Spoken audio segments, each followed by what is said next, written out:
Welcome to the Daily B Show with Maddie B. We've got episode 110 with Katie Cooper. So excited to have her on the show again. And before we get stuck into it, just like to share a few of our sponsors and thank them for helping us make this possible as well. So we've got Amazon and Audible, who, if you guys want to read some more books and want to digest more information, a lot of the stuff we talk about on the show, jump through the link and just support the show by purchasing all your Amazon products and all your Audible books through there, because that'll really help us as well. And also, if you're looking to go on a luxury holiday or even host your own retreat, get in contact with Malumba Estate or Aquila Retreats up on the Sunshine Coast. Absolutely a place to be. So thanks to those guys for being there for us as well, which is really exciting, getting some sponsors and some affiliate programs on board. But all the talk of the town, Katie Cooper in the house, and 100 days, not 100 days, a year since you were drinking some alcohol. So celebrating a year sober, and congratulations, that's amazing. Thank you. Yeah, it was a long year, but a short year, if that makes sense. Long during it, but when I reflect back, I think, wow, a year has passed, and that was really quick. Yeah. Absolutely. I can imagine. So at the moment, you're running your own business as a florist. You're a part-time nurse as well. You've sort of been in and out of that, but you were doing that for a long time. And then once you actually stood away from that and got into the floristry, you really wanted to have a complete change and complete makeover. I remember you telling me the story about how, like, I just want to go and sit in a paddock or sit in amongst the flowers and just play with them and just get out of the stresses of the ward. And that's exactly what you went and did, which was pretty amazing as well. Yeah, absolutely. I mean, right now I'm sitting in my backyard. I've got nature around me, and this is exactly what I wanted for a very long time. So yeah, I guess a bit of background for me is that I've nursed I'm still nursing. So yeah, but 14 years I've been nursing, and I enjoyed it, but I never really had that passion, or I suppose really, really, really loved it. I enjoyed it. I got satisfaction from it. It got me critically thinking and all of that. But, there was also times of humongous stress, and you think that you're not taking it home with you, but you are in some level in the back of your brain.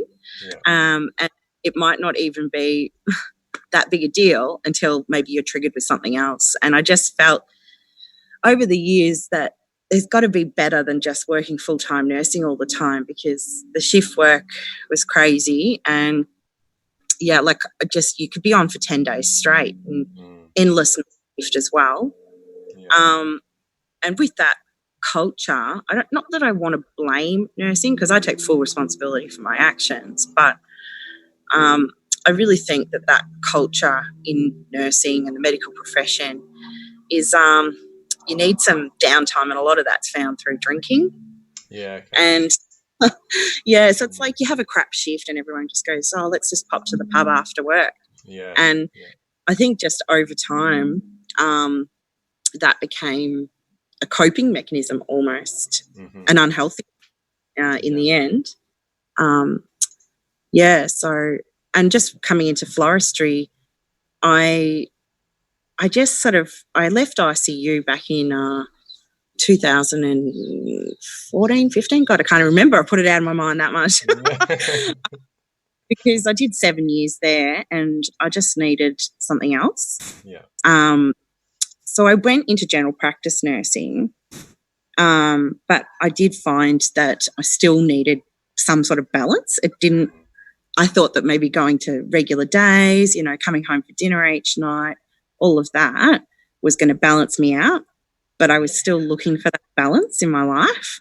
So can you share one step back and share sort of what it was that got you into the nursing to begin with, and what was the motivation, inspiration to get into it to start with?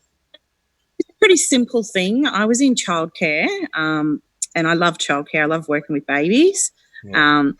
I actually wanted to become a midwife and sort of go down that route.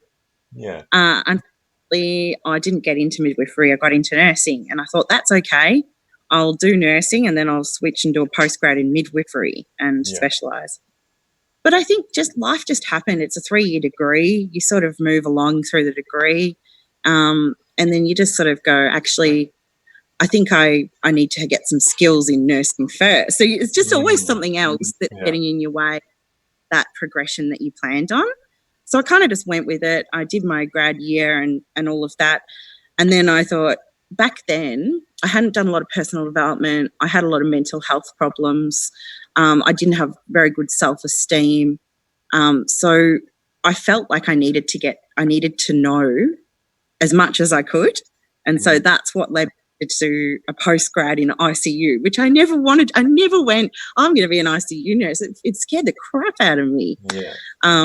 So, you know, it's more so to learn about yourself, really, to go through that process. On that, and I'm like, you know, why did I think that I needed to do that? Why did I think that I needed to learn so much in every area possible to be considered a good nurse? So that was a real. It's very frustrating that you get so many breakthroughs through reflection, but that's what life is, I guess. Yeah, absolutely. It's the whole point of it, isn't it? Yeah, and there's lots of things I'd change if I, you know, had my time again. Okay. I wouldn't push myself hard. Yeah. Was that a part of the mental health? Like, is that the pushing yourself so hard? Can you elaborate on that a bit? Yeah, I think I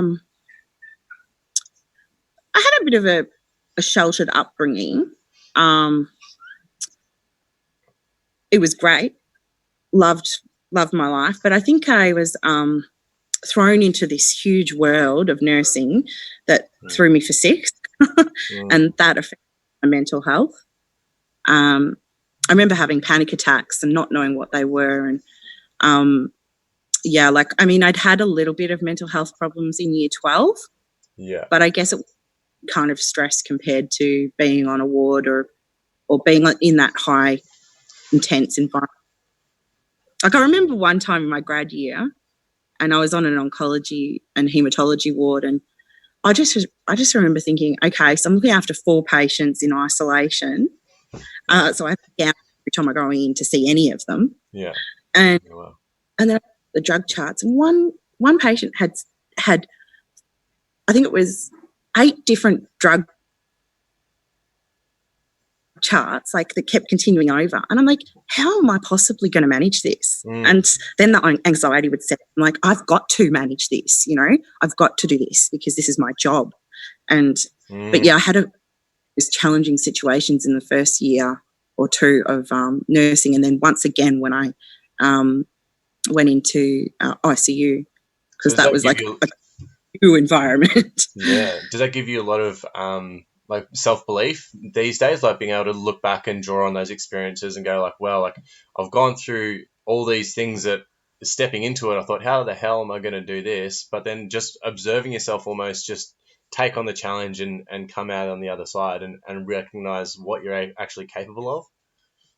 Absolutely. Like, yeah, like the self-doubt is, I think, always there, but the way to be able to diffuse from that is so much quicker, and just rolling with it and knowing that it's temporary. Yeah. I really used that back then. I'm much better at that now. Yeah. Even if I just small amounts of stress, I know it's just this day that I'm having that stress. It doesn't mean it's going to be like that tomorrow. Yeah. That's big though. You don't get that when you're in the midst of it, when you haven't done the personal development work and you haven't had the guidance to understand that process. Like, it feels like you're in the middle of it and it is going to last forever, and this is life. Totally. I remember feeling that way even back in 2012 when I had my breakdown. I remember thinking, like, I can't handle this ongoing every day being so bloody stressful. I can't do this, you know. I just couldn't handle it. And I couldn't see how it was going to get any better. And I'm reflecting back, no one gave me any advice that it could be.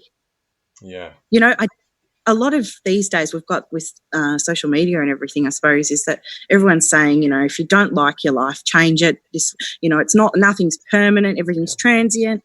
Back then, it wasn't really like that. It was kind of like, you'll be right. Come on, you know, just get enough money together for a house. You'll be okay. Tomorrow will be better.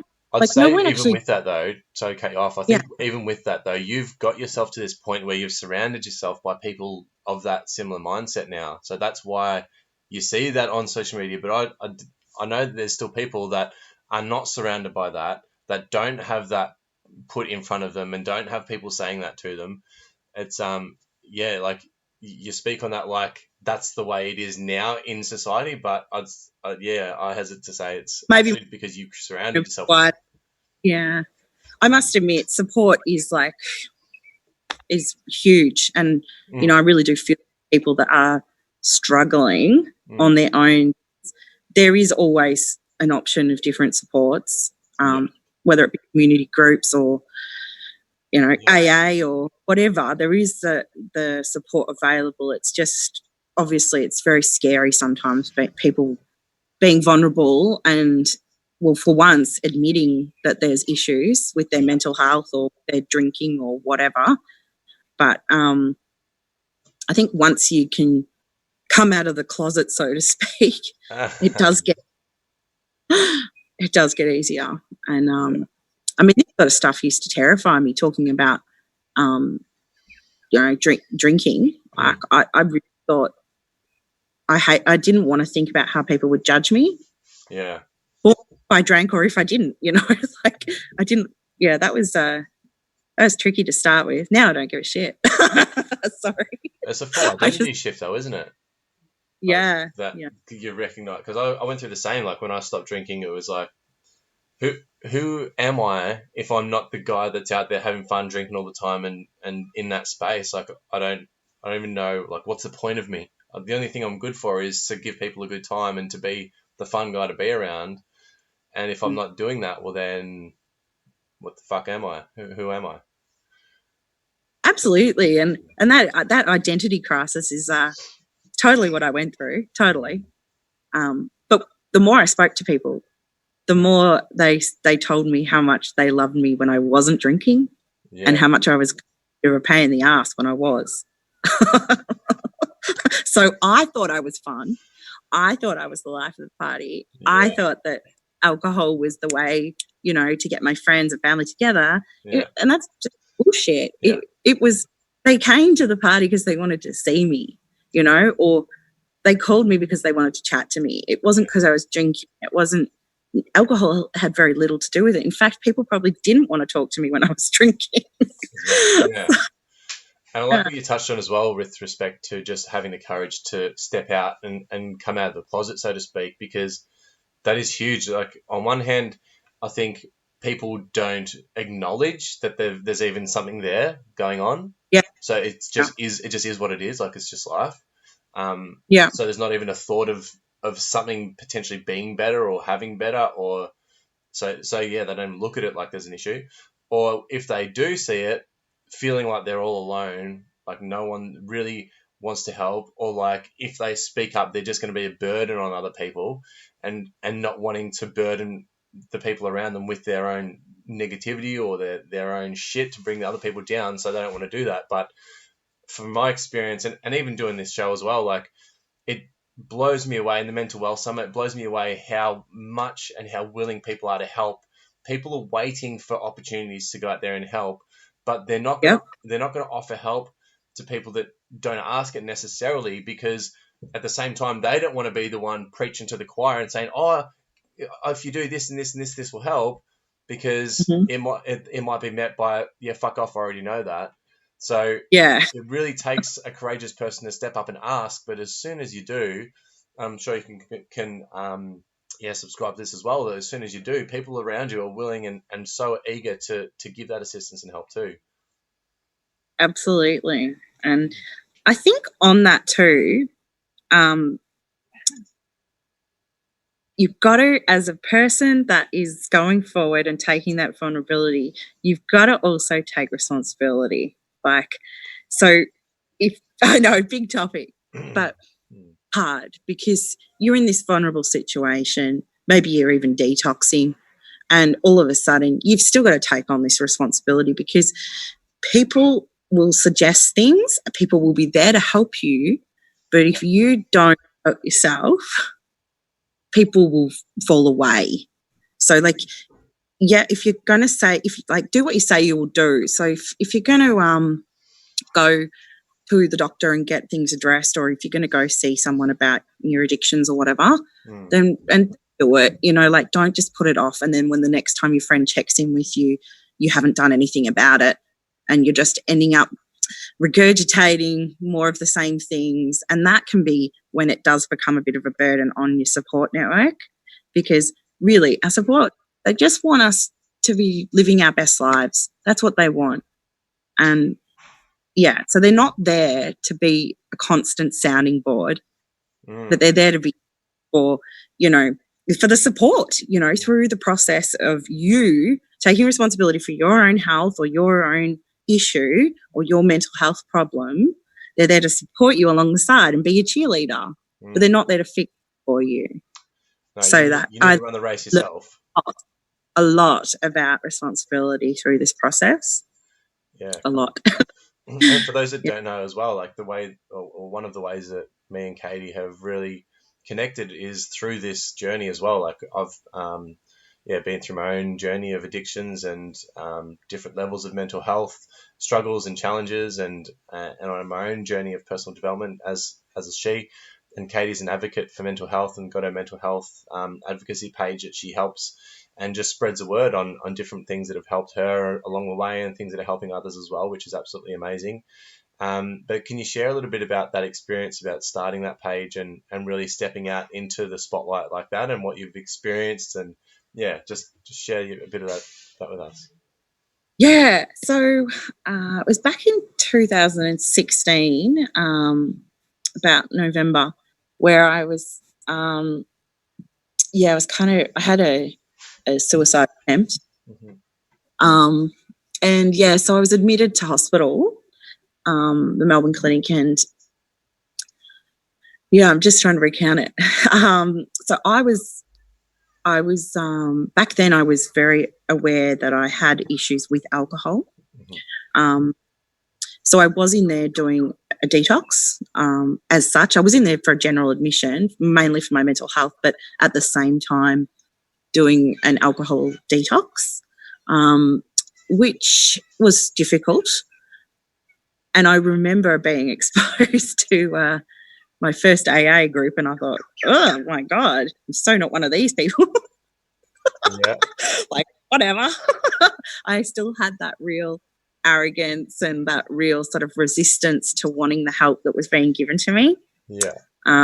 I was like, no. Like, sure, I'm not going to drink for now, no worries. Yeah. But I'll come back to it later. But I'm just giving it up for you guys. Yeah, good brothers, yeah. I don't really remember thinking like this, but I remember reflecting, going, yeah, okay, so everyone wants me to stop drinking, so I will, but I'll come back to it later. So, I had that real resistance. But doesn't happen for others, does it? I was also coming off a medication that I had been on for like 4 years, which was Seroquel. It's a mood stabilizer, and it just was doing my head in because I couldn't come off it on my own. So I kind of went in there too to get off it. And I got heaps of withdrawals. But when I was in hospital, I started to something came to me, and I'm like, you know what?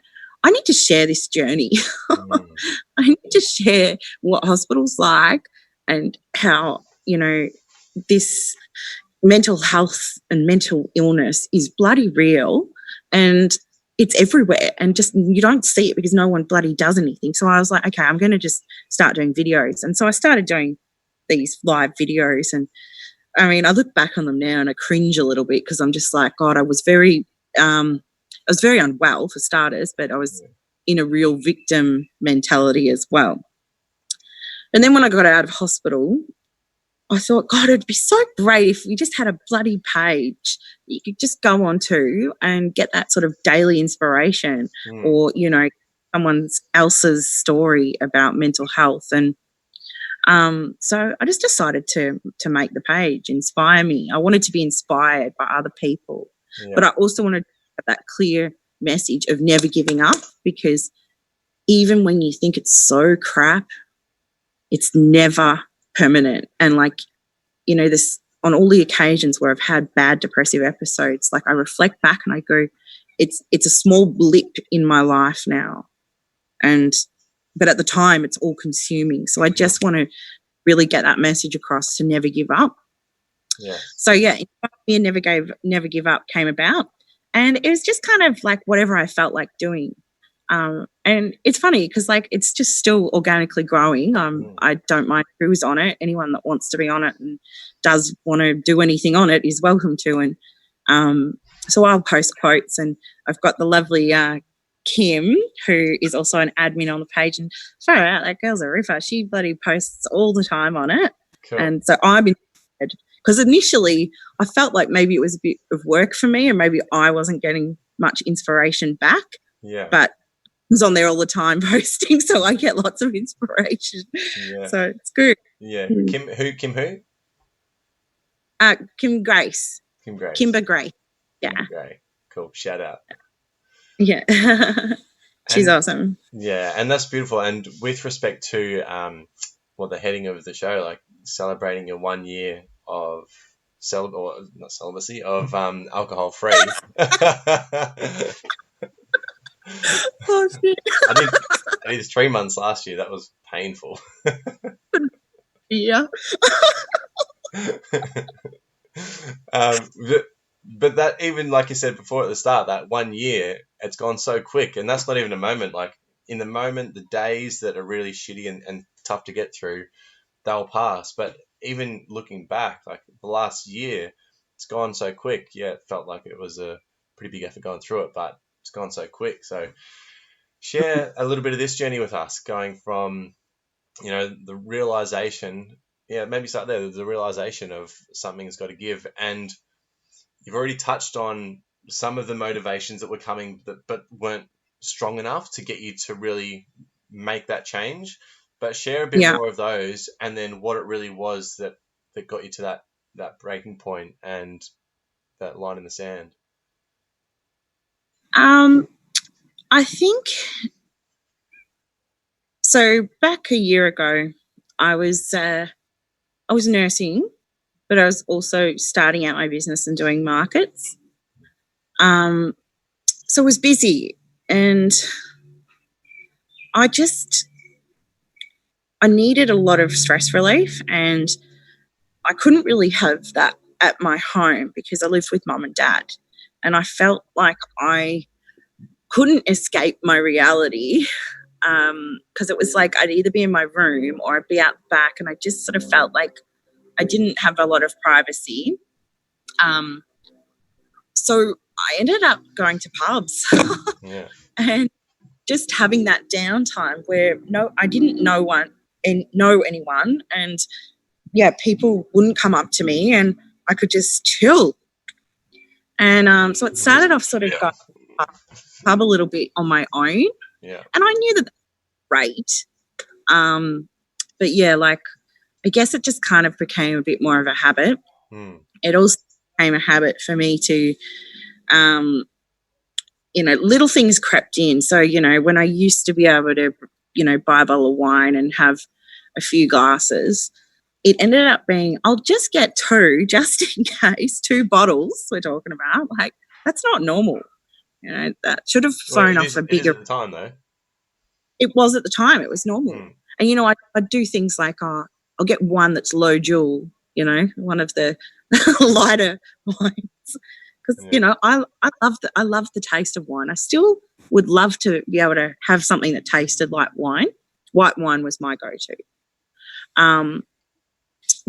But I think just, it became more that, like, it was my reward. It became more of a reward for me. So I'd get through another day and I knew that it was going to be all right because I had some wine in the fridge. And that's when I started to sort of think, like, is this all right? Like, am I okay? Like, I'm drinking 5-6 days a week. That's a fair bit. But I actually couldn't stop. And, so it was around July last year. Ben and I went on a holiday and I was going to do dry July. And I started doing it and I couldn't do it. I broke. And I thought, God, I was able to do this. Like, this was a thing that I was doing each year, dry July. And I'm like, oh, I can't even go a month without booze. I can't even go 5 days. That's pretty bad. And then, rolled around August and just more drinking. And September was before the grand final. So my sobriety date is actually the 17th of September. Mm-hmm. And I had a market and it went well. And afterwards, I was like, yay, I'm going to get some nibbles. I'm going to get some wine. I'm going to sit out the back. It's a beautiful day. And I'm going to have some drinks and have a chat on the phone and tell everybody how great the market was and blah, blah, blah. And then that wasn't enough because I got through my 1.5 bottles of wine, had barely touched my nibbles. And I just thought, oh, I need more. And I remember catching an Uber down to the Eltham Hotel and having more. And I said to my parents, don't worry, I'll be home at 8 to have dinner. Yeah, I did not go home at 8. I just kept drinking and drinking, and I actually didn't get home until like 2 a.m. And I was so beyond drunk. I had a stranger drive me home. Terrible. I didn't catch an Uber home, so that was dangerous.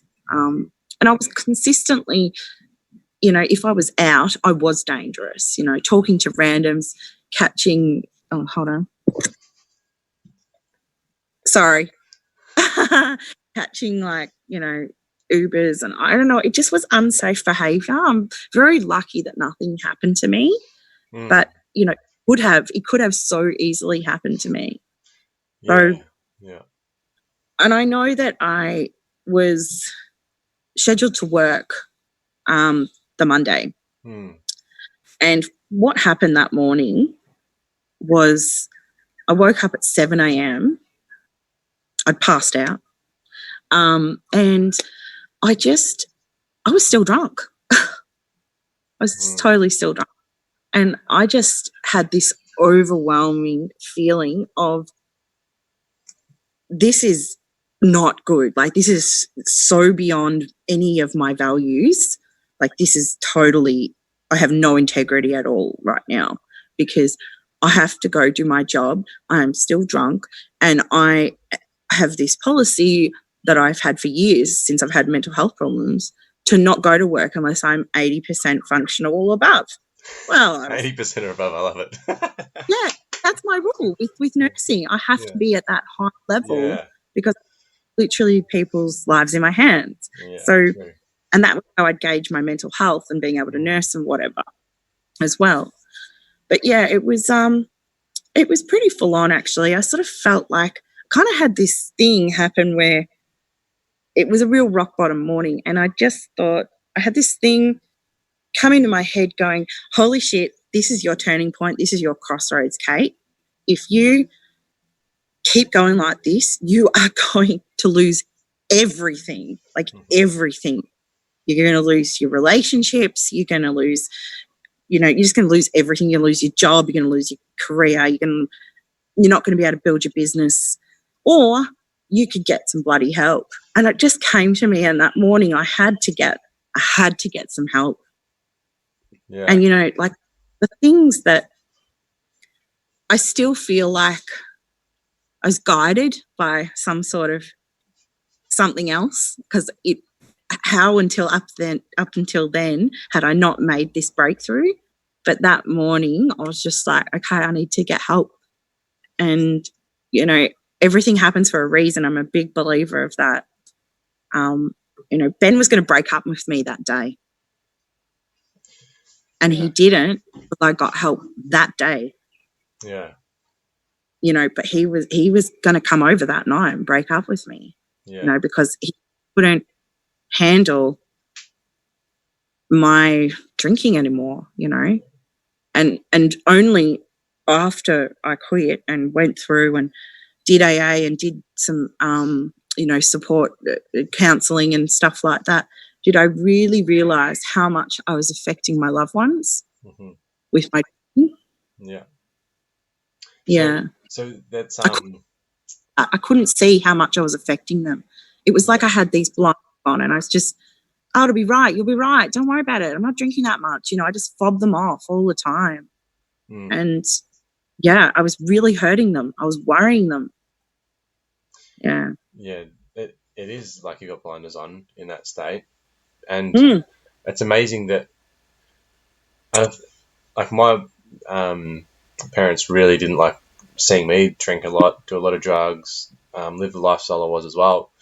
But it's no matter how much they can see how detrimental we are to ourselves and to them, and how much they tell us, it's not until we feel that level of pain within ourselves or get so discomforted within our own set of values that we have that breakthrough moment. So it's like you hear people say, trying to give advice to people that are doing drugs or drinking. It's like, just, you got to hold space for them. Like, they're got to do it on their own. They'll feel the fucking pain, but like, you getting upset at them for doing something that they're more upset at themselves for than you could ever be isn't helping them.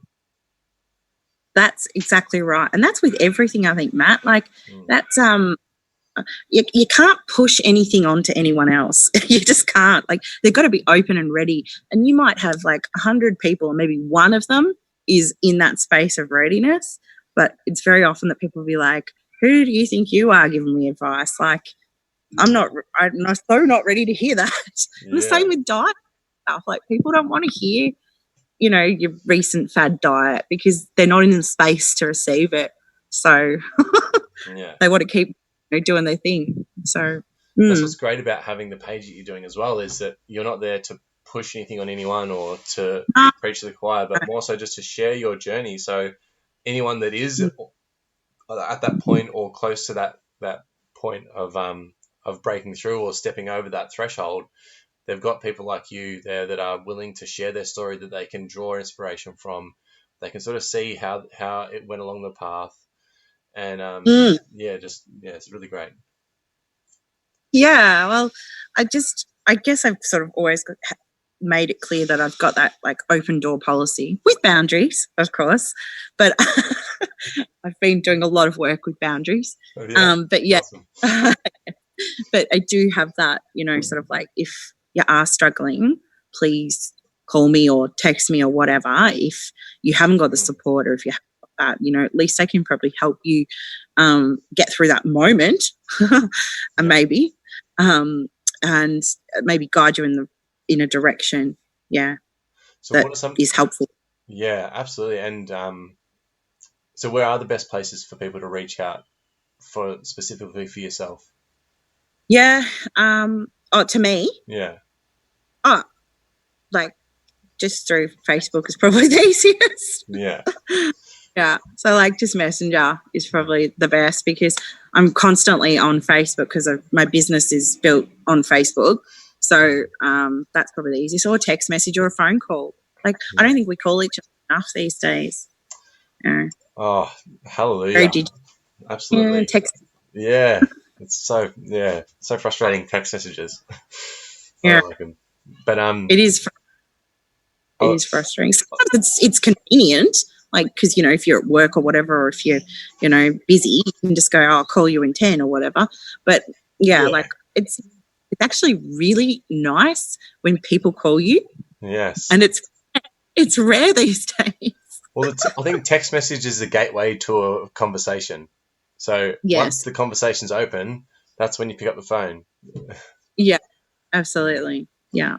I was going to ask, what were some of the main challenges you found in the past year with your sobriety? Yeah. Okay. Well, I had a lot of trauma in the first few months. It was like the universe kind of went, oh, you're sober. Well, let's throw everything at you and see if you bust. And does that all the time. That's for anyone going through anything that they put out there. As soon as you say, I'm going to do X, Y, Z, straight away, like, you can bank on those challenges come around the corner. Like, let's see how fucking really willing you are to give this a go. Because, that's what differentiates the men from the mouse, is the ones who push you. I'm going to watch what I'm eating, you know, no cake, no nothing. You'll go to work the next day and there'll be a big bloody cake in the tea room and you're just like, why? Ah. So, yeah, it was difficult to start with. And that's undermining it, really. Like, difficult. Oh, it was excruciating. Yeah. But I think, you know, because I had my aunt's death 2 weeks after I got sober. And then I did have some friends that had a very life-threatening accident. They didn't die, which was we're very grateful for that. But it was just like challenge upon challenge. I was also still in my overcommitment zone. I can do anything. So I was still trying to juggle like these 3 jobs and still taking on more stuff. But the one thing that I found, it was difficult at first, but it was very good for me, was going to AA. I didn't want to go, but I needed to go because Why didn't you want to? I didn't want to be that vulnerable with strangers, I think. You know, I thought it was enough that I was being vulnerable with my closest friends and family and my son. You know, I didn't really want to go and tell my story for fear of judgment. But the response I got from going to I remember that first meeting and I was crying. I was bawling my eyes out. And, you know, because my aunt had just died and I was just feeling so bloody fragile and I was so scared of what everyone was going to say. But everyone, like, literally just cheered and clapped and came up to me after the meeting, gave me hugs and phone numbers. My God, people just throwing their phone numbers saying, you know, if you're struggling and you want someone that's going through the same crap, just give me a call. And I was just like, what the hell? Like, who are all these people? Like, why do these people care so much? But what I realized is that by them supporting me, they were maintaining their own sobriety. Yeah. And so hearing my story triggers their story. And therefore, you know, by helping me, they're helping themselves. And that's what I learned about that with the community connection, is that you're better off giving more. And yeah, like, better off giving your time away, your energy away to support someone else, because it will come back around to you.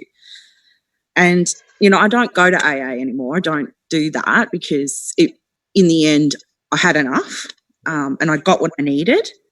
And that's the thing about plans and things like that I'm really a stickler for, is that don't just keep doing your plan because that's what you're meant to do, or that's what someone said you should do, or, you know, if it doesn't feel right. I would go a lot on my intuition. If it doesn't feel right, it didn't feel right anymore. If anything, it was triggering me. I'm like, didn't feel like drinking till I came to this meeting. And then now I do. So it's like I don't go anymore. But, you know, I'm not saying that I wouldn't ever go, but I did go for 8 months, like, very, very strictly.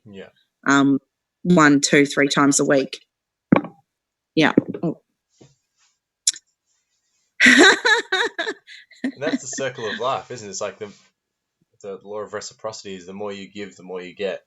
And leaders know that. Leaders know to give because they know that that's selflessly being selfish is the more I give, the more I'll get. And so it's a beautiful way that reality is being created like that, is so we can, like, the more that we, like, the more we get out of our own head, our own insecurities, our own fears, put ourselves out there authentically, vulnerably, and put out our energy and you know, bestow our love and kindness on others, it just comes back in droves. It's like, if you want more love in your life, go and give more love. If you want more friendship, go and give more friendship. If you want more money, go and give more money. It's pretty... Have those boundaries too. Of course. So, like, don't be used. So don't, like, keep giving to someone that never gives back. But yeah, I totally agree. If part you're of the giving is giving to yourself as well. So it's not just giving outwardly; it's giving inwardly. So it's two sides to the one coin. It's yeah. So sorry, My batteries die. Well, that's all right. We've been going pretty well. Share with us what you reckon the top 3 things that anyone is going through sobriety challenges, or just really recognizing that they'd like something more from themselves, and to maybe start implementing some good habits and eliminating some bad ones. What are the top 3 things that you really think are pertinent for people to start practicing? I think number one advice would be pick one thing. Just pick one thing and focus on that. Oh, thanks, Ben. He's bringing me a charger. Oh, legend. So pick one thing and focus on that. So, like, of course I want to quit smoking. I'm a smoker. But I couldn't do drinking and smoking. Like, it was too much. I can't do everything at once. Like, I was the opposite with that. I couldn't really? give up drinking without giving up smoking. I was like, nah. Really? Nah, fuck no. I was like, as soon as I stopped smoking, and as soon as I had a drink, I'm like chomping at the bit.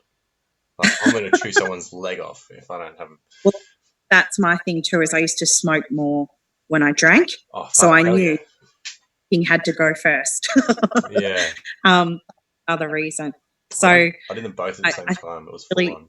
But that's a big thing, and that's something you can take through any area of your life. Like, sometimes we can feel like we're swamped with all these problems and issues or things that we want to do. We'll just pick one and focus on that for a year. Yeah. Like, don't lose weight, quit smoking, quit drinking, start going to the gym, like, because you won't sustain it. No. You just won't. No. It's too much pressure. Yeah. So yeah, pick one thing. So that's as well. What's that? Start small as well, like. Start small, yeah. Like, or start big, but have a plan and support in place. I mean, I think of quitting drinking. That was huge for me. Yeah. I can't believe I went from drinking all the time to being sober for a year. Like, like, I can't believe I stopped drinking. Like, I didn't wean myself off it or anything like that. Didn't gradually decrease my intake. I just stopped. Yeah. And it's like, it's amazing what you can do if you actually, believe in yourself and have the support network. So yeah, I think the other would be trust at least one person.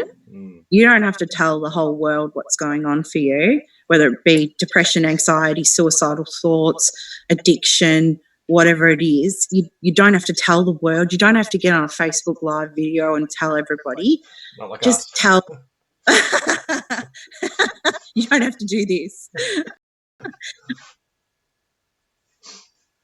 But yeah, like, just tell the person that you're closest to, whether it's your partner, your wife, your husband, your mother. Just tell this person you trust the most, and just tell them in a way that you would want to be told. So, like, without aggression, and maybe just give them the intro of, like, now, I'm not really after your feedback or advice on this one, but I'm choosing to stop drinking, and I'm going to need some support with that one. So, like, sort of speaking more like that rather than going, oh, I'm going to quit drinking, because then they might just go, oh, you bloody won't, So telling them what you need from them is, I think, really helpful in that. Yeah. So that's taking a lot of responsibility, like you touched on earlier. Like, that's a really big one, is having the courage to, recognize that I've chosen this life for myself and everything that's in it, and I choose to be how I choose to be in the moment, and take responsibility for all the relationships. Like, how can I create the most harmonious relationships and get the best outcome for both them and myself in any moment? And that's a part of that is really, really clear communication, like you said. Yes. And boundaries, once again. Yeah. I'm really big on the boundaries. Tell me about them. Because, okay, so I used to be quite a big people pleaser and also a bit of a fixer. And so if someone had a problem, I really was one of those people that would drop everything in my life for that person. Yeah. And that's also based on that was sort of enabling people to not take responsibility, which is not helpful. So Yes. I'm putting up a few more boundaries now that if people reach out to me, that's great, you know, like I encourage that, but I'm also living my life. So I will tell them, you know, to let me know if it's super urgent. Of course I will drop and run. But if it's not as urgent and it's just a chat and you want to debrief, like, tell me that, because I want to have my life as well and make some time for you in my life. Yeah, so that's a bit clear as mud, but you know what I mean, like sort of honouring my time and what I need first. And that has taken some practice, but I really love the joy of missing out now. So and just going, you know what, no, I won't be able to go to that dinner, because it's not because I don't want to, it's just because I know that my week is really quite full and I need that self to recharge. Yeah. Yeah. So instead of FOMO, now there's no FOMO. Yeah, now it's JOMO. That's great. Turn the FOMO FOMO. Yeah. But that is so pertinent. So many people do that as well. It's just wanting to just be there for everyone else, do what's right for everyone else, make sure everyone else isn't being offended or hurt or upset, or you know their feelings are being treated nicely or they're being looked after. But they're often quick to say, you know, you need to put yourself first, but yet not put themselves first. Everyone loves saying that line. Oh, you got to put yourself first, but then they don't. They don't. It's tough. I used to be same. I used to be people totally. Yeah. Yeah. So how do you? What's the I don't know, the secret formula to putting yourself first and feeling okay with it, not feeling guilty about it? That would probably be the subtle art of not giving a fuck. Yeah.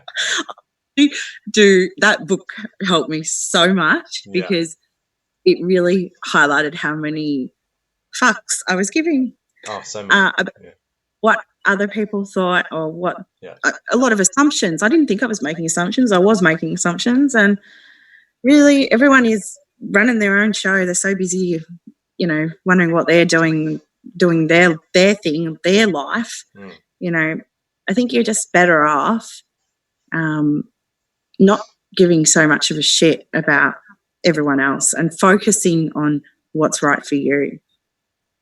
And yeah, like, people will support you. I mean, I've really found that, like, just because you don't go to that dinner, or you can't help that friend out today, or you can't do this, or you can't catch up this weekend, those people aren't like going to be like, well, you know, bugger you're a shit, Kate. Like, they understand, like, and then they're just like, oh, that's cool, we'll catch up whenever. Like, so you don't have to run around like a headless chook. And that's been so refreshing for me. Like, I just feel like I've got a lot more time to do my own thing, which I don't feel like I was doing a lot of 6 months ago, for instance. Yeah, beautiful.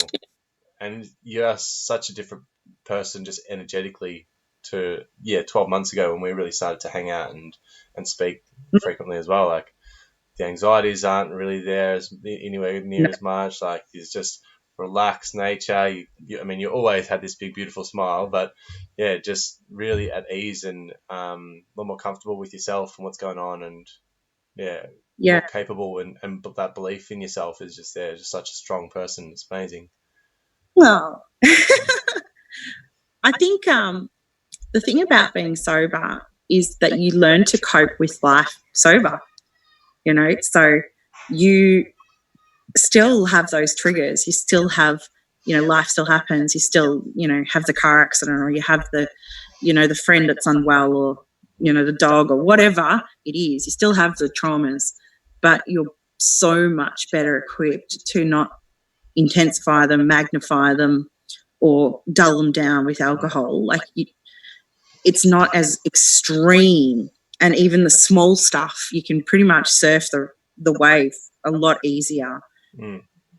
That's what I found, especially in the last 6 months. Like, it's just gotten easier and easier. I'm more calm. I have very little anxiety, and I just I love life. I love it now. Like, I just really do. Like, I really feel like I wake up in my bliss every day. Like, I'm just like, oh my God, I live in Ringwood East. I'm here with Ben. I've got my dog, got my studio. Like, why would I want to drink? So this is someone that was heavily addicted to alcohol 12 to 18 months ago, suicidal a few years ago, breaking down in a mental home similar time as well. Like, Yeah. it's only a few years. Yeah. Only a Yeah. few fucking years. Yeah. That's like, it's phenomenal, and it's amazing, and what a great example for people to hold on to as well. Yeah. I think a big driver of that too was when I did quit drinking, I turned a lot of it around to gratitude, especially going to AA, and you see, people that are in their 60s, 70s maybe, and they've just gotten sober. And you think, well, at least this is happening to me in my 30s, Like, I'm going through this now.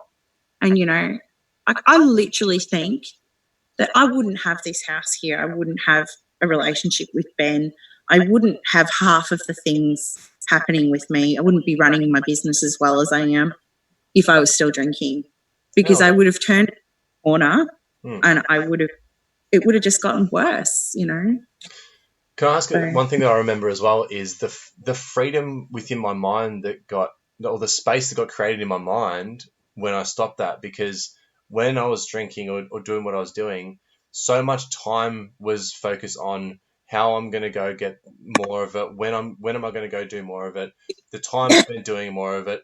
And when I stopped, it was like, okay, I know I'm not doing it, so that's not even a thought anymore. I've got all this time and freedom within my mind and in reality to think about all these other things. There's so much space for new thought to come in, and high quality thought as well. Like, it doesn't have to be like much of a difference to have a high quality thought than, fuck, I really want to drink right now. Man, I need to go get high right now. And anything above that is just sort of, it pulls you up. It draws you into a higher sort of vibration and frequency of thought pattern. But is that something you recognize as well, like that freedom and space? Absolutely. Like, and you know what? I still get high on waking up every morning sober. Like, I love the feeling of waking up without the anxiety. Like, the anxiety. Oh yeah, totally. Like, just getting up and just like being like, oh, like, I don't know. It's very hard to explain, but it just wouldn't change it. I just wouldn't change it. Voice and the look on your face explains a lot. Oh yeah, like, I just love it. I love being sober, and yeah. I mean, I can't guarantee you that I will be sober forever. I could never say that I promise I'll be sober forever, because I'm a human being. So that's making the human being out to be this creature that is wielded out of mistakes, right? But a human being is godly, right? You don't need to be sober forever. And I actually quit quitting specifically for that reason. I recognize that a lot of people around me, and you weren't, I don't think you would been on this train at this point in time, but there was a lot of people around me that were quitting drinking or quitting ciggies, doing certain stuff. And then there became this attachment to the identity of, I'm someone that's quitting now, or I'm a quitter, or I'm someone that doesn't do this. And that was then this new attachment. So I recognized that. And so I specifically quit quitting, because it wasn't that I'm not drinking because I'm this, that, and the other. It's actually, I'm doing what I fucking want to do in every moment. I'm going to do what I feel is best for me, and full stop. So what's best for me, I recognize. Like, I know, like, my body tells me whether I want to have a drink or whether I want to have an apple, whether I want to have some water. And it's actually the books, the Easy Way to Quit Smoking, The Easy Way to Lose Weight, right? They're great books by Alan Carr. Read them if you haven't. I've got it. Yeah, right. But Yeah. one of the stories he tells is a squirrel will go and collect all these nuts, but he'll only eat a certain amount, and then they'll go and bury the rest of them because a squirrel just knows innately when they've had enough, and so he just won't eat anymore. And so just like you said, like listening to your intuition, recognizing that, okay, I know what is the chemical imbalance in my mind and body that is creating a craving. I know that sensation now really well, compared to I'm just gonna fucking do something because I feel like it in the moment, in the spur of the moment, because that's where I'm at and that's what life has presented for me, and not actually resist it. And when I do it, I enjoy it and I feel fantastic and great about it. And it's not like I had a drink and a cigarette the other day, and I haven't drunk it or smoked for ages. But it's not that I'm a non-smoker or a non-drinker, or that I do want to do something, I don't want to do something. It's just that I want to do what's right for me in the moment, at every moment, and that's all I'm worried about. So that was really freeing for me to go through that process of completely giving. And I gave up a lot of things. I gave up drugs, alcohol, cigarettes, sex, food for a period of time as well. So a lot of things that I was attached to that are for a couple of days too. I remember that. I could never give up coffee. Coffee. Well, it's not that it's that I don't want to. I love coffee. And that's the beauty of it. You don't have to as well. Like, you don't have to. It's like, but there's cause and effect to everything. So you recognize that the alcohol was the cause and effect of the alcohol was one that was so detrimental. You didn't want that. So you don't do that. But that's it. Until you feel that pain or you feel something else that you want to shift, then you're fine and free to do as you please, and you're living your purpose in every moment. If you are sitting on the couch in your jocks eating a bunch of Doritos watching Netflix, that's your purpose right now, and enjoy it and embrace it, accept it and love it and do it. If you want a different feeling or a different effect, well then you got to be the cause and that and take responsibility to create that effect, which takes different causes. So it's I think, like you said, like that level of gratitude that you now step into your days with, and that you see everything with around you. It's a really, really powerful thing. I think, gratitude's huge. I always have gratitude in the morning and at night. A lot of it to do, like it used to be very, very to do with being sober. Yeah. But now it's just gratitude for a great day, or gratitude that I got that job done at work, or gratitude that I sent out these emails, or gratitude that I had a ripper dinner not prepared by myself, or something like that. You just the small stuff. So that's the there you go. Yeah, go. I was going to say that I think it's easy to be grateful for the good things. Right? Yeah. But where the practice gets really powerful, I find, is when things are fucked and go sour, and you're able to hold that level of gratitude for that, because you recognize that the universe is always in balance. Our perceptions are what's out of balance. We perceive things to be good or bad, or happy or sad. But when things happen around us, or to us, or for us, or by us, that we perceive to be as potentially negative, then really be able to hold that space of gratitude for that, knowing that it's always in balance. There's always an equal and opposite positive that's coming from that. Whether we can consciously see it or not, that's another thing. But being able to hold that level of gratitude for the experience, I think, is a really fucking powerful process that a lot of people, just don't take advantage of. But it's really fucking counterintuitive and really hard, because you want to complain about it, bitch about it, stop it, resist it. But when you recognize it's actually happening there for you as your gift, and you can be grateful for that, fuck man, like that's a powerful space to be. And it freaks people out, because people around you are like, why aren't you stressing out right now? Why aren't you freaking out right now? Why aren't you pissed off right now? It's like, look, like that's not where I'm at. That's not how I'm viewing that experience. But it's powerful.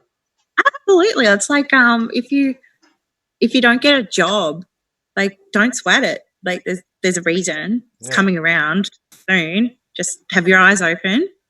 There'll be a reason that you didn't get that job, because there's something else down the track that you'll reflect on in years to come, going like, far out. Imagine if I'd got that other job. Like there's always a reason, and like definitely. Yeah.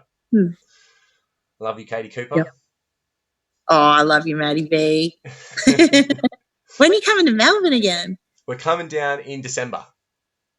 Oh, sweet. Yeah. You have to stop by. Yeah, we'll come down for a bit of a visit, I reckon. Bit of a look-see. Yeah. And yeah, we'll be there for a little while, I'm pretty sure. So we'll be there for a while. So come and catch up. I'm hoping to get up north in January.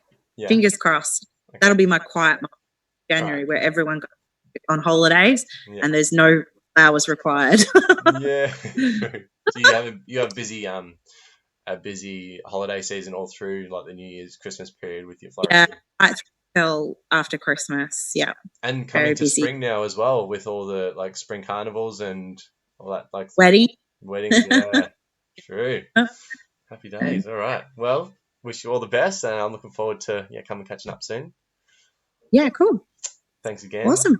Welcome to the No Daily problem. Bee, and yeah, this has been another epic, awesome chat. And I'm just so grateful. Speaking of gratitude, grateful that I've got the opportunity to hold space for people like you, Katie, to share your stories. I've just been going through the process of uploading a lot of the old episodes up onto YouTube and iTunes, and just tapping back into all the old conversations that we had throughout the process of the Daily Bee Show evolving and doing what it does. And it's re-inspired me and reignited the fire in me to show me sort of why I did it to start with, which was that holding that space so I can give to others and to give them, people like yourself to share that inspiration. And it's a beautiful thing. So thank you. Yeah, and we might not with the whole talk that you're doing, but there's usually one or two things that someone might say in that talk that you're like, far out, like hadn't thought of it like that, or I'm really inspired, I might give that a go. So you're doing great work, Maddie B. Thank you. Well, we'll catch up soon, guys. Thanks for watching, and hello to everyone on Instagram, iTunes, YouTube, Facebook, Spotify eventually, and any other platforms you might be listening to us. But thank you, and we'll catch up soon.